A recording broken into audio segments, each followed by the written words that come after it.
everyone, and welcome to Heart and Hand Rangers podcast. This is your extra show for the week, and we are back after a late season break. It's probably the best way I can kind of describe it.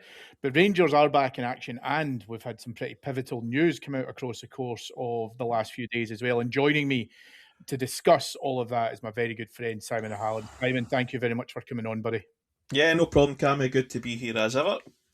Yeah, it has been a quiet and hectic week for Rangers. The team were across in Spain last week to do a warm weather training camp, I think, but also a good opportunity to get a break and get a bit of a change of scenery. I think it's fair to say that given the results of the last few games, they've earned it. So I will definitely give them that. But I hope there was plenty of hard work, but also some rest and recuperation in there because they'll need it for this title run in. We've got 5 cup finals left, and the next one is going to be against Motherwell at Ibrox on Sunday afternoon. So hope everyone has had a good time, and I hope, say Simon, they've worked hard but not too hard, if that makes sense.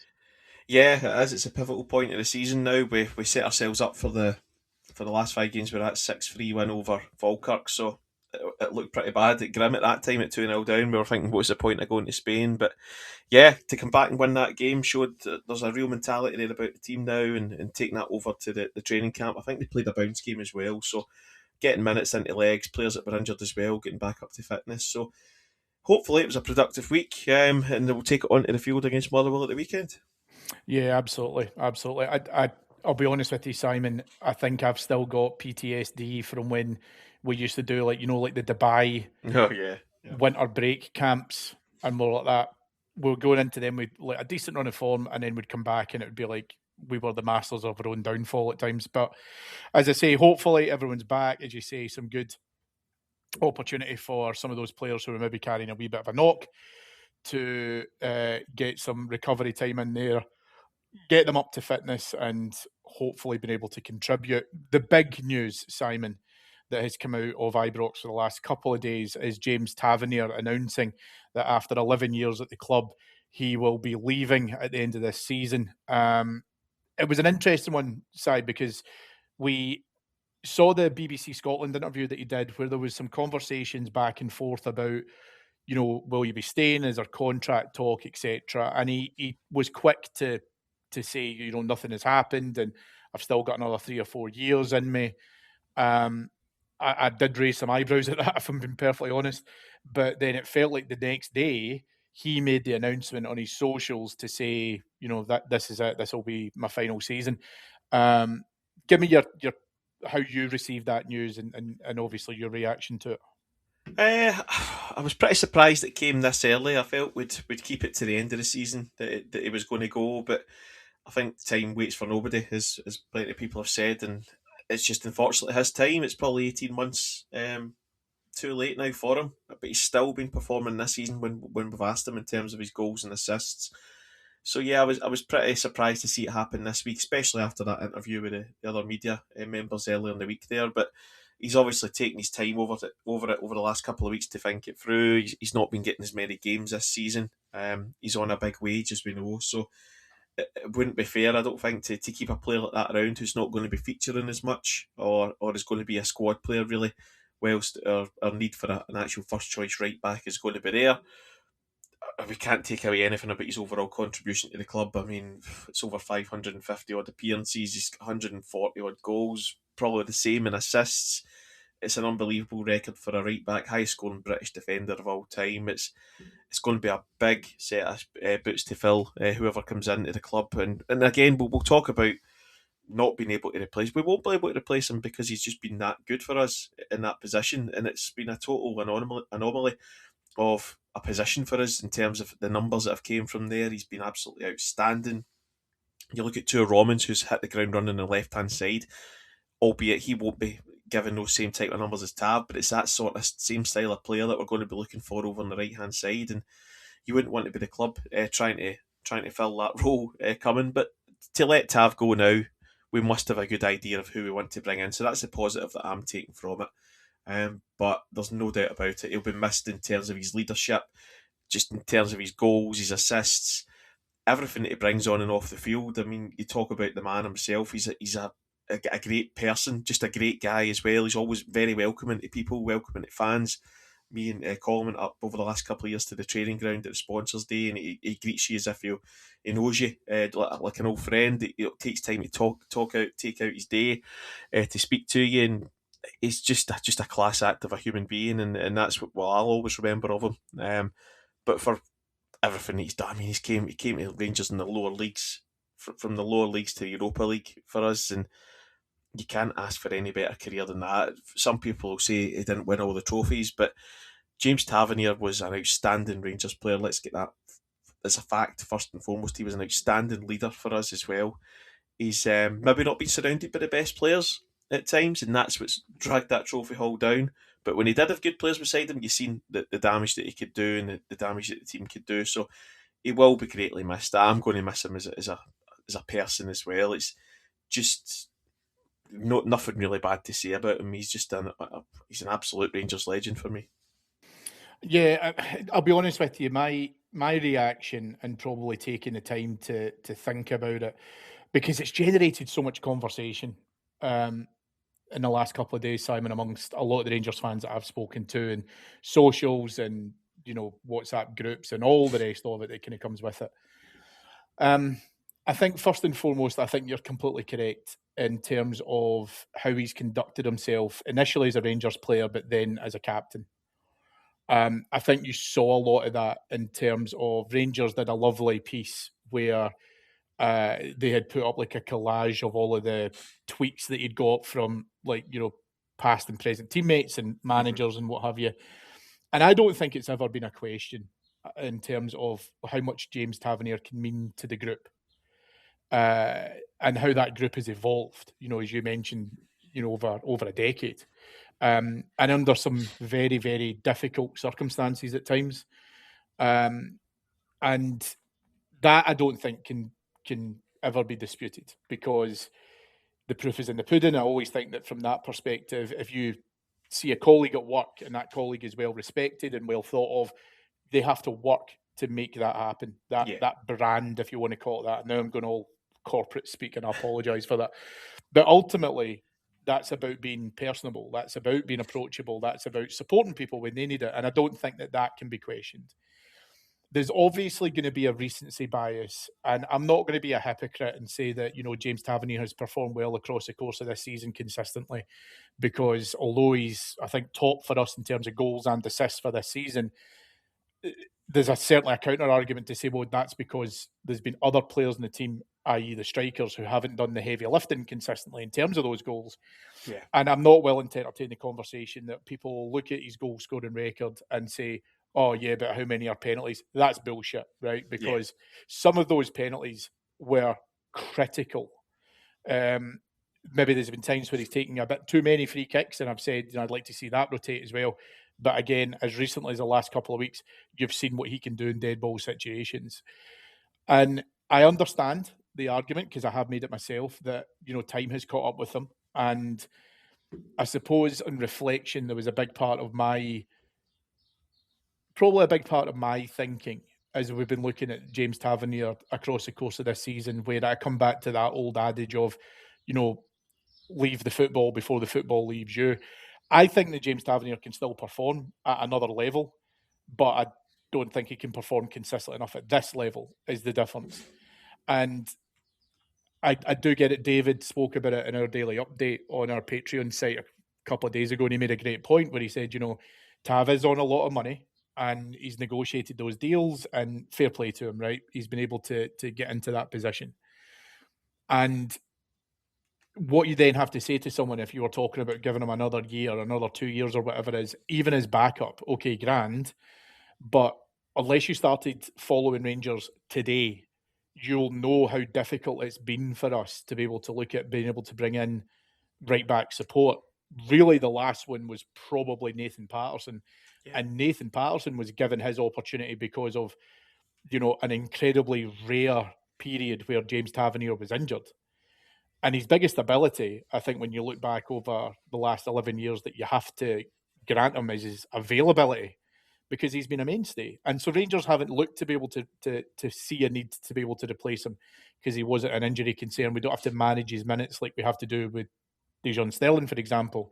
And so David's point was absolutely on the money, where he'd said, by all means, use him as a backup, but if your first choice gets injured, do you think you're going to get 90 minutes worth of 30 games out of James Tavernier next season? And I don't think we could.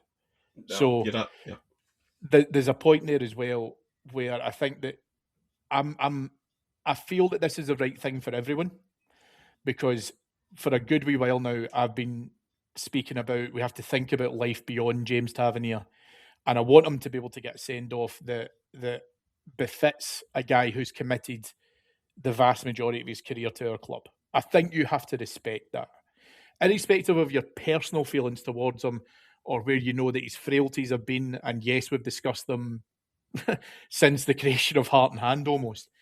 But we know where those have been, but we also know his productive output.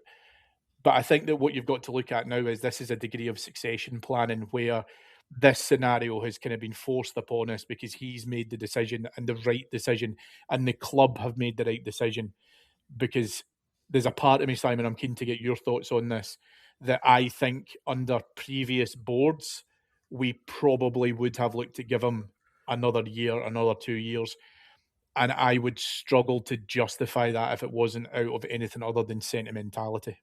Yeah, you're spot on with that in terms of it being sentimental. It's a rock and a hard place at times because we've probably tried in the past to start easing them out, and the replacements for whatever reason just weren't up to it. We've seen this season Dujon Sterling, when he's fit, has came into the role. He's played well, but is he going to be a first choice going forward? You're not too sure. Obviously, he can never stay fit. So whilst Tav has waned, it would have been a sentimental decision to keep him on. That's the thing.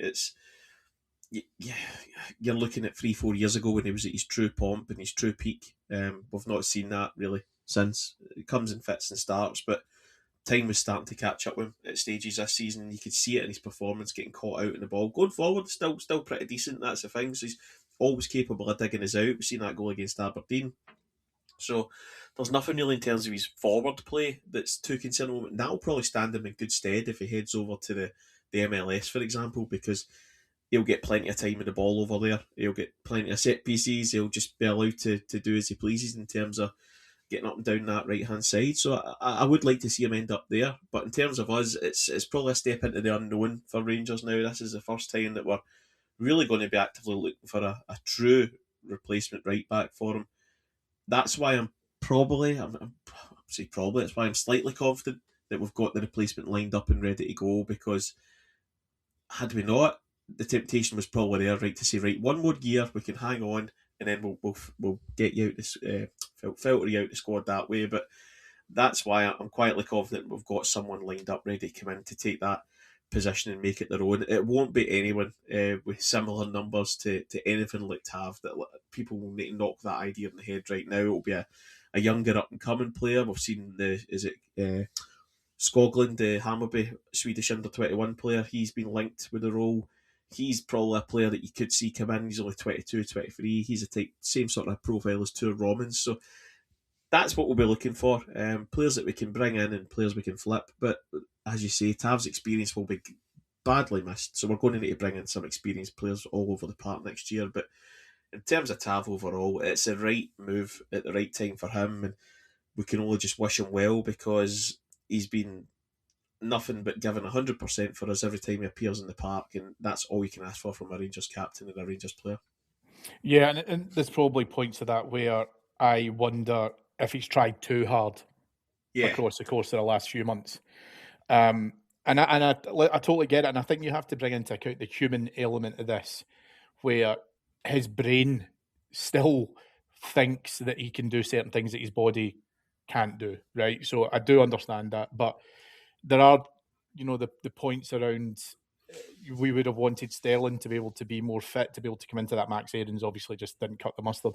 And I think it's a great point that you raise around how we treat the replacement, because we need to be able to ensure that whoever comes in at right back and whoever we select, we know is not James Tavernier. Yeah. And some people might listen to that and go, oh, well, brilliant.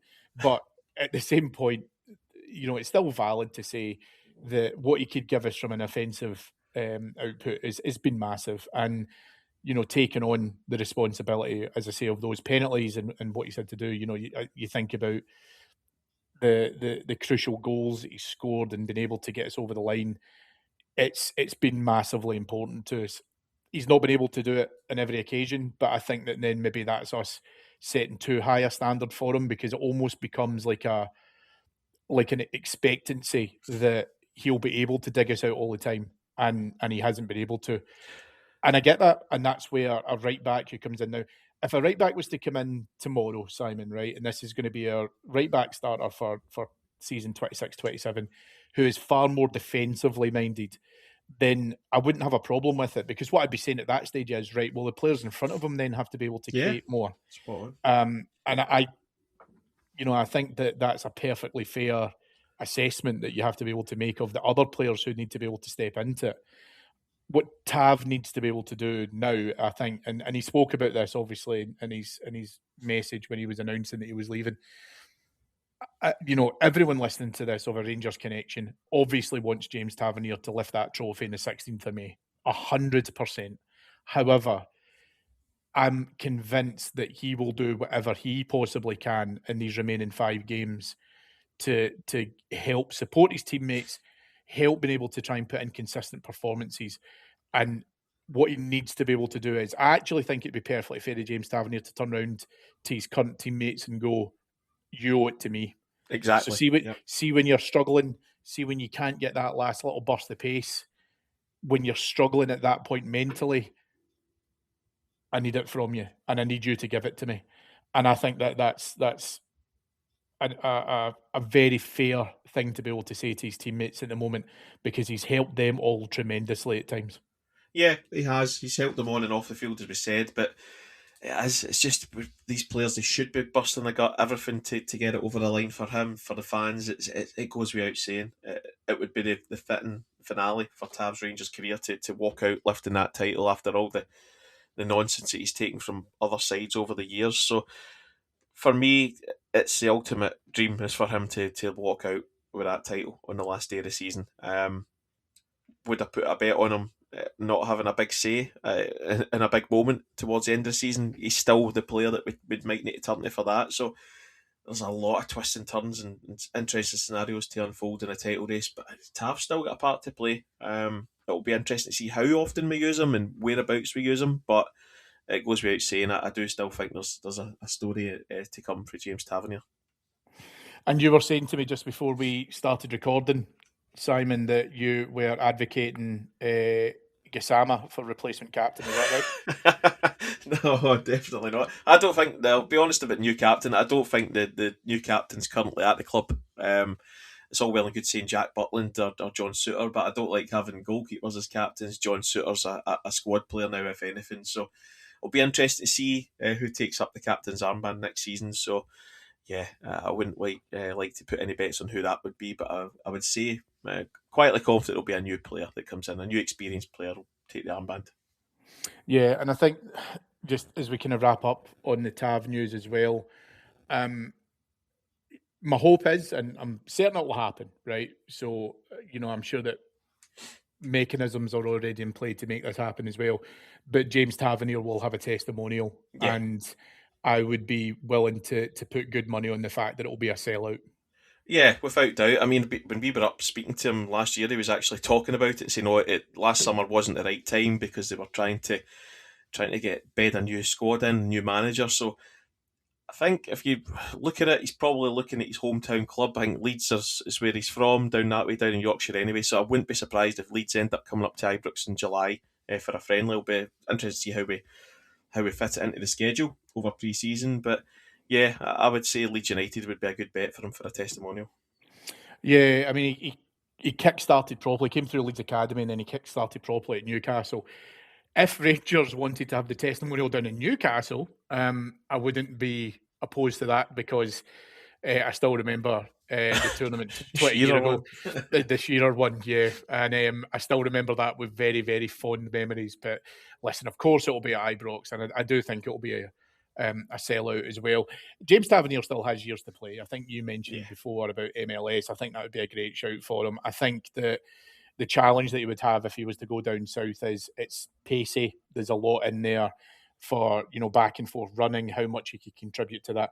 And ultimately, when you get to this stage, I think in your career, you just want to get as many minutes as possible. So you might need to assess where you can do that. Obviously, he'll be very focused on what's right for his family, etc., as well. So again, I think that it's fair to say that we do wish him well. You can't use sticks to hit him with if, like I say, we are going to just be respectful of his time and what he's given to the club overall. Yeah, 100%. He goes with his head held high regardless of what happens over the next 5 matches for me. He's more than earned his right in the Rangers history books for what he's done for the club, bringing us from the first division all the way back to the top of the league and to the Europa League final as well. So can't say any higher than that about Tav. He's going with all our best wishes, and let's just hope the players and the team can get it over the line for him over the next couple of weeks. 100%. Well, listen, let's talk about that, Simon, because we are back in action on Sunday afternoon against Motherwell. It's a retro strip day in honour of Jimmy Bell. Have you got one picked out that you're going to be wearing?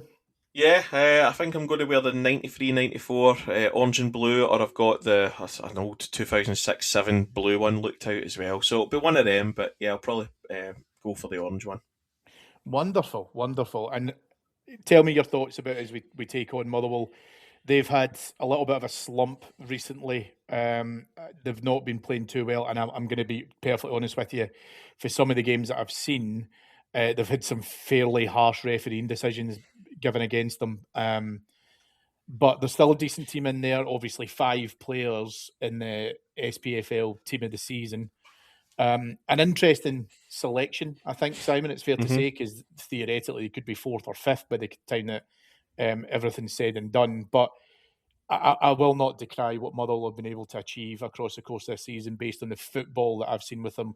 We had a very tough game against them previously at Ibrox just at the turn of the year.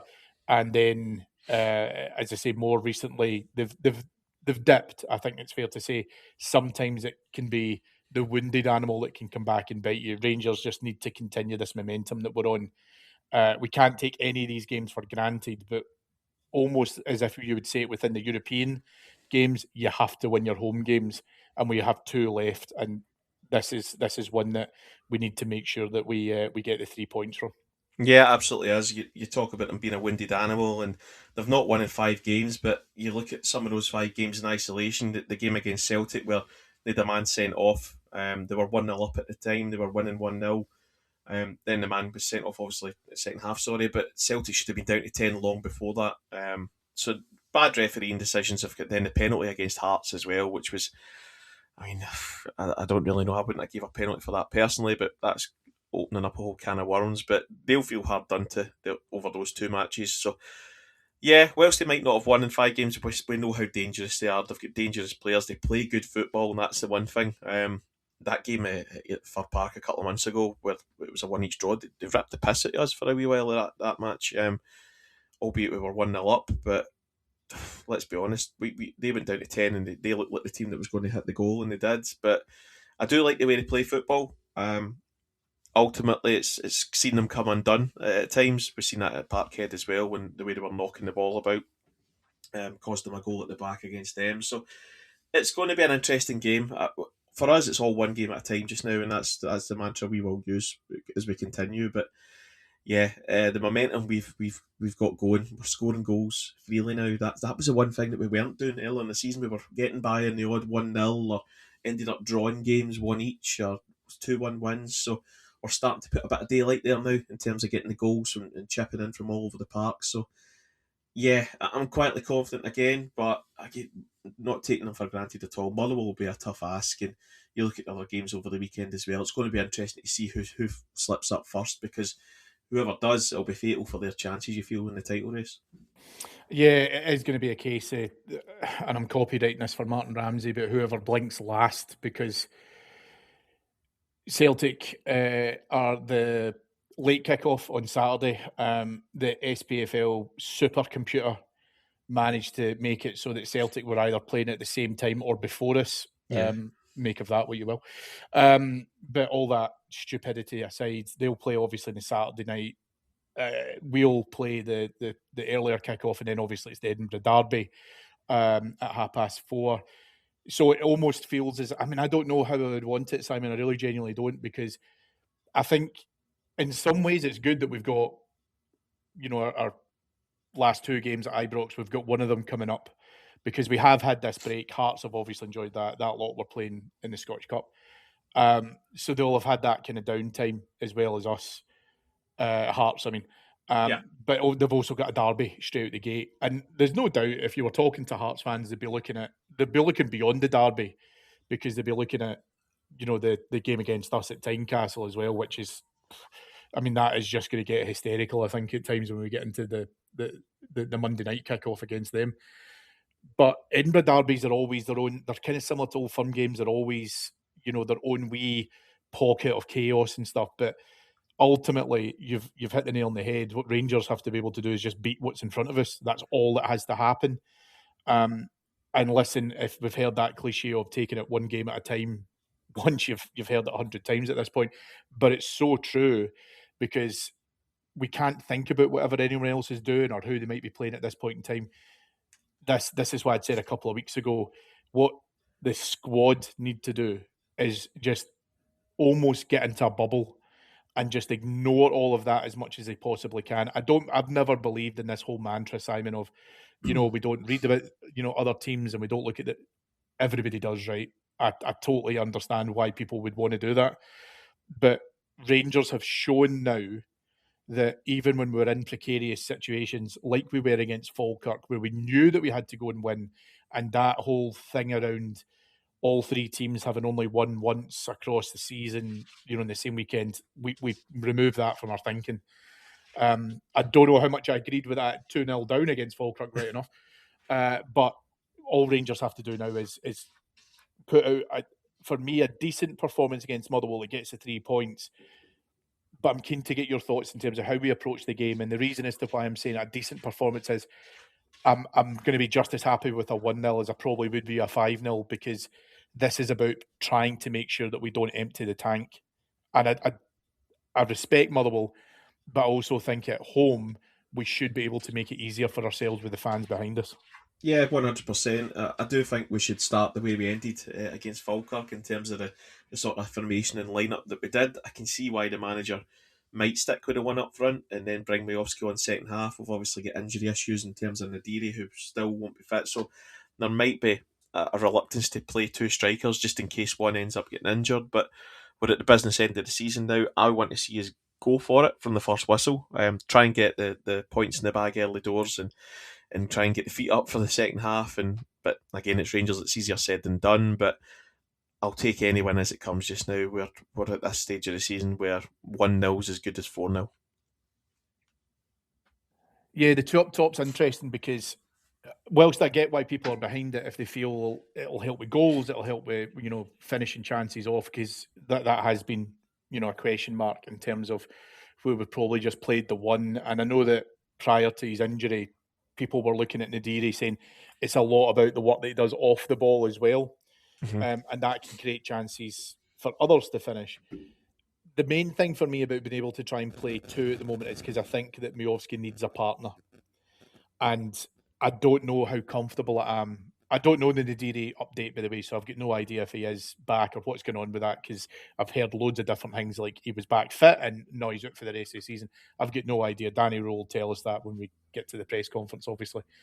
But I can't fit into this idea of being able to do one striker and then get replaced after 60 minutes or 70 minutes or whatever. And I think it's too much right now. And I know he has been in much better form, but I think it's too much to put at Miovski's door, that in a worst case scenario, we get to Sunday, 60 minutes, 70 minutes, we're still sitting at 0-0. I cannot be convinced at the moment that Bojan Miovski is the guy that comes on and gets you that winner. Yeah, it's when it's that tight, you'd be reluctant to do it. That's the thing. You're kind of hoping for one of the wide players then to step up and take the bull by the horns and drive us forward for the win. But Yeah, it's going to be difficult, as I said. Motherwell, we know how they'll play, how they'll be. They were stuffy in the last couple of games against, especially the game at Ibrox where we just came away with a win. But it'll be really interesting to see the lineup. I can't see him playing lineups with following games in mind or anything. Rolls very much with the one game at a time mantra as well. So there's a lot of big decisions coming up over these next couple of games for him. You're kind of hoping Mikey Moore's back fit as well. So yeah, the options are there in terms of the wide areas as well, and if he's going to play Moore off or if it's going to be Asgard. So finally, we're starting to see some players come back. The injuries are clearing up a little bit as well. So yeah, I'm hopeful that the manager will make the right choice and we get the 3 points on the board. Yeah, and I'm not trying to be unkind to Miovski because, as I say, his form has returned. He should have, got that goal against Aberdeen that was ruled out. He Yeah, scores against Dundee United, scores 2 against Falkirk. So I think that there's definitely an argument to play him and potentially to start him if it's going to be within that pairing. I just feel that suits me better. I've got a huge question mark around Asgard in terms of how consistent he can be within that. And it's probably the frustration because Asgard himself has had an upturn in terms of yeah. his performances overall. I don't really know as to why he felt the need to headbutt Nico Raskin, but that's where we are. But joking aside, he has had an upturn, and you have to be able to give him the credit for that. And I listen, still wouldn't play him, but at that's the thing. Tynecastle or that. So That's exactly what I was going to say. Was okay, you can play him against Motherwell, but then when you get to Tynecastle and Parkhead, yeah, no way. what's your thought process? Then that's the challenge.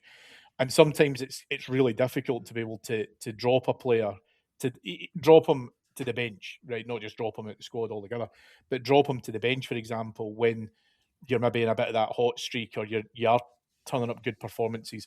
I think Asgard, and maybe to a lesser extent Miovski, I think that they are personalities that you need to manage. Yeah, And one I hundred think that you percent. need to be able to support them, and I think you maybe need to give them a bit of encouragement and be able to try and work all that. And that's a difficult decision for the manager in terms of what he wants to be able to think about from his selection process, not just for Sunday, but obviously the games beyond that.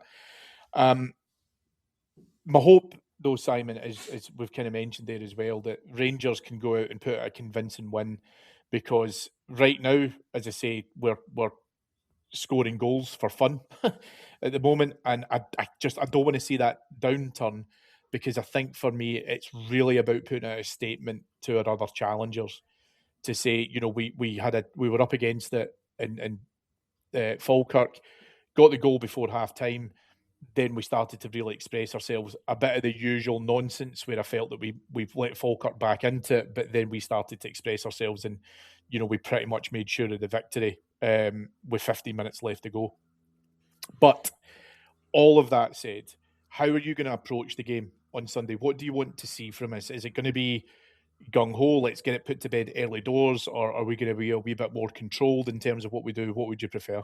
Yeah, whilst I would like to see it just go all out for it, I do think it'll be a controlled performance in terms of the setup, the initial setup from the manager at least anyway. So it'll be sort of similar to how we've seen us against the likes of Dundee United and Aberdeen at home, where we had a lot of the ball, we weren't doing much with it until we got the initial breakthrough. But at the end of the day, we won both of those games pretty comfortably in the end up. I know the Dundee United one, it was a late on with the fourth goal, but I still felt we were pretty comfortable all in, just a couple of defensive lapses. But we seem to have that mentality about us now in terms of the squad, that if we concede a goal, whereas a couple of years ago we might have had the heads go down and go on to lose the game, the players they'll just dust themselves off and they'll go up the park a couple of minutes later and score. So that's a sign of a changed mentality in that respect. So I'm hopeful that the players will continue, even if there's any setbacks over the next couple of games, that the players will continue to pick up where they left off from Falkirk and get the job done and just tick each game off as they come, because we want to be winning that league and sending the captain off on a high. Yeah, and I think it was interesting as well in the Falkirk game that almost as soon as, I mean, I'm going to go on the assumption this was planned, but obviously 75th minute when we make it 5-3, the game is pretty much done and dusted, because Falkirk must have just have thought, what the hell has happened here? We bring on Connor Barron, and that to me was really interesting because Connor Barron, I think, gives you that injection of energy, so that when you've had that craziness of, the back and forth and being 2-0 down, then all of a sudden, as I say, you're winning 5-3. The players are not in a position where they can then turn around and go, well, we'll just take it easy. We'll start to kind of take it down. Barron comes on, and I think he does the extra running that some of these Yeah. players may need. If, like I say, they've been on from the start, having a wee bit of tiredness, it's completely understandable. I wouldn't be providing this as an excuse, by the way, if we were like 2 or 3 games into the season when you'd expect everyone to be sharp, but we are at the tail end of it. It's been crazy in terms of what's happened across the course of the last couple of months, and that we've got ourselves into this position to be able to challenge for the league. And we've maintained a level of consistency. And of course, you've mentioned Fir Park. You go back even further if you talk about Livy and Easter Road and all the rest of it. It's hard. It's hard mentally to be able to try and maintain a lot of that. But when this Rangers team is so free scoring, my hope is that they're definitely seeing the benefit of having to dig in and having to be able to do that. But when you get guys like Barron coming on, who will help you out, he's not lackadaisical. He's not one of these guys that will just stay static, even with or without the ball. I think that that's a really big input of energy at a time when we would really need it. I would want a high energy game anyway, against Hearts and against Celtic, because I think that those will be I think they'll be crazy anyway. Yep.